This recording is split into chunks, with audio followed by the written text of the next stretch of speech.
You're 26 years old, you budget your salary down to the dollar, you avoid credit card debt, and every month you dutifully put whatever is left over into a savings account. You feel responsible. But look at this chart comparing your bank's yield against the rising cost of living. Your savings account pays you a 0.01% annual return. Meanwhile, inflation runs at 3.4%. Every year you save under these conditions, you are quietly losing purchasing power.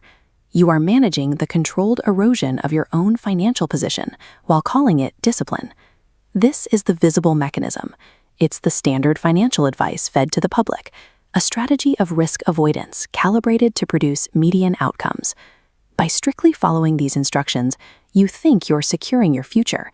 In reality, you're just a passenger, belted tightly into an economic system designed for other people to win. This data visualization shows the true scale of the game. That tiny dot is your personal savings. As it pulls back, it is eclipsed by a global economy floating on over $300 trillion in expanding debt. That figure includes governments, corporations, and households.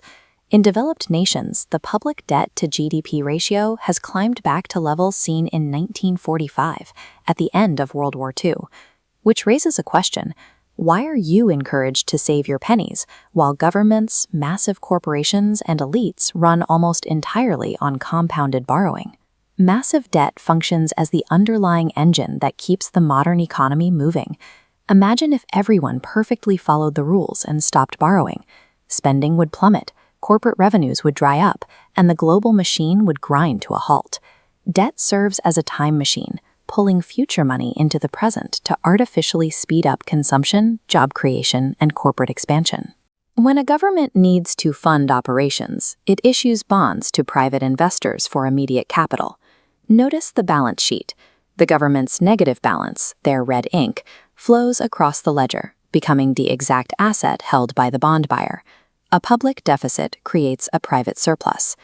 Eliminating government debt would simultaneously wipe out the financial surplus that corporations and wealthy operators rely on to store their wealth. Inflation is more than rising prices. It's a mechanical lever to ease massive debt burdens. If you borrow $10 million today, inflation ensures its purchasing power drops over decades, while your debt stays fixed. Over time, your repayment burden becomes mathematically lighter.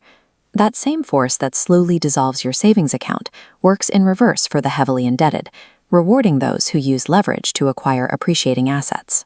Maintaining a steady rate of inflation provides the incentive to borrow that keeps the global machine in motion. This loop of endless borrowing only holds together when credit is cheap. When inflation spikes, central banks are forced to raise interest rates, abruptly ending the era of free money.